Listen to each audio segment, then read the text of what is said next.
Namaste, this is Murthy from Malpe Beach, Karnataka. Karnataka tourism వారి bus తోటి మేము ఈరోజు ప్రయాణం చేస్తున్నామండి. సుమారుగా ఒక 4 రోజుల ప్రయాణం.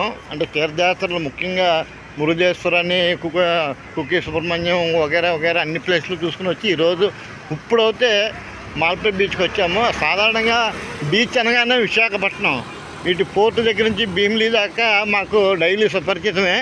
కానీ మాకు బీచ్ ఏం కొత్త కాదు. కానీ వాటర్ చూస్తే ఎవరికైనా ఆనందం ఆహ్లాదమైన ఉండదు. బీచ్ అవనండి, వైజాగ్ అవనండి, మాల్పే అవనండి, చెన్నై మెరీనా అవనండి, ఎక్కడైనా సరే వాటర్ని చూస్తే అదో రకమైన మనసు పొలగిస్తూ ఉంటుంది.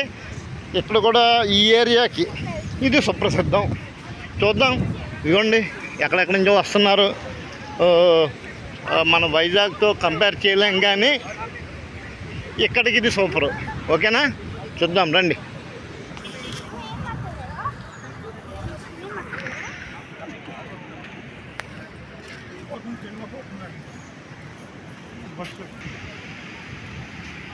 ఇక్కడ ప్యారడైజ్ ఐస్లాండ్ అని చెప్పి ఒక గెస్ట్ హౌస్ ఉంది.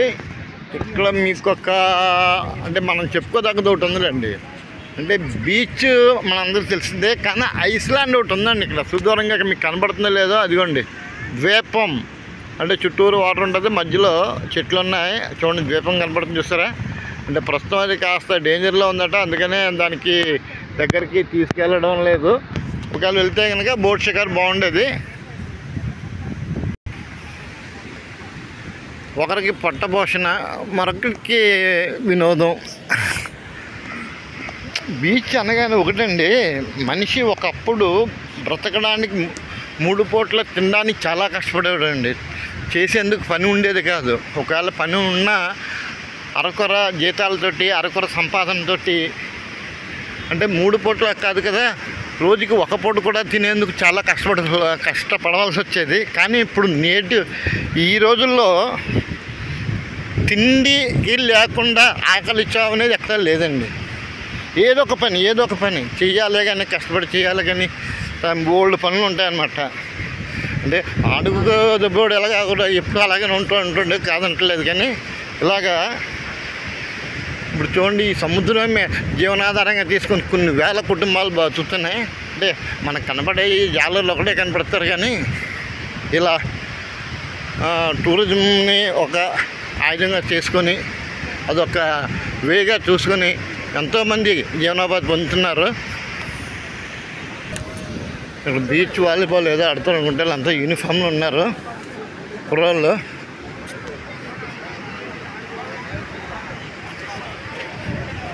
చెప్తున్నాను కదండి, ఈ టూరిజం ఆధారంగా చేసుకుని ఎన్నో జీవితాలు ఇలా బొమ్మలు అమ్ముకునే వాళ్ళు కానీ, గుర్రాల మీద తిరిగే వాళ్ళు కానీ, చిన్ని అంటే మురి మర్చి బజ్జీలు కదా, ఇంకా ఒకటేంటండి అన్ని రకాలుగా దీని మీద పట్టపోసిన చాలామంది ఉంటారు.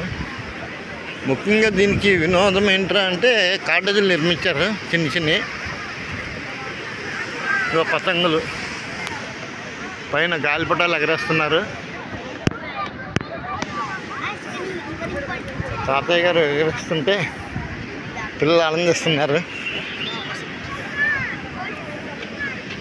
పుల్లి హాయ్ హాయ్ హాయ్ హాయ్.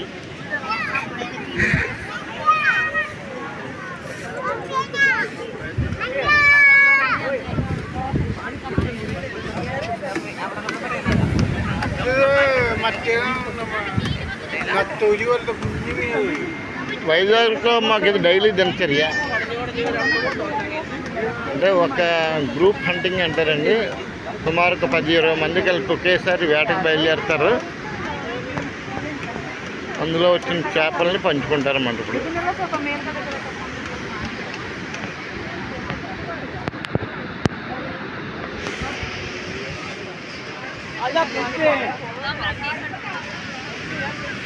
అదండి, ప్రస్తుతానికి అయితే అంతకు మించిన వ్యవహారం అయితే ఇక్కడేం లేదు.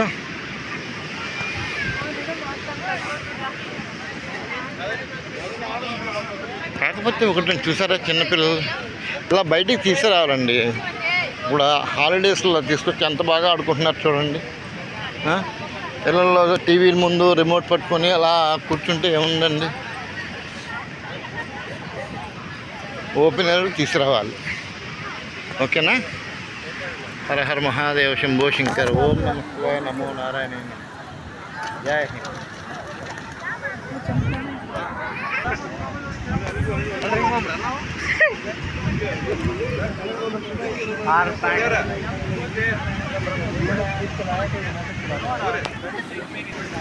అంటే వైజాగ్కి ఇక్కడికి తేడా ఏంటంటే, వైజాగ్లో మేము అంటే ఆ నీటిలో నడుచుకుంటూ వెళ్ళొచ్చు అనమాట. కానీ ఇక్కడ అలా నడడానికి లేకుండా చుట్టూరు వల కట్టేశారు, చూసారు కదా, ప్రొహిబిటెడ్ ఏరియా అనమాట.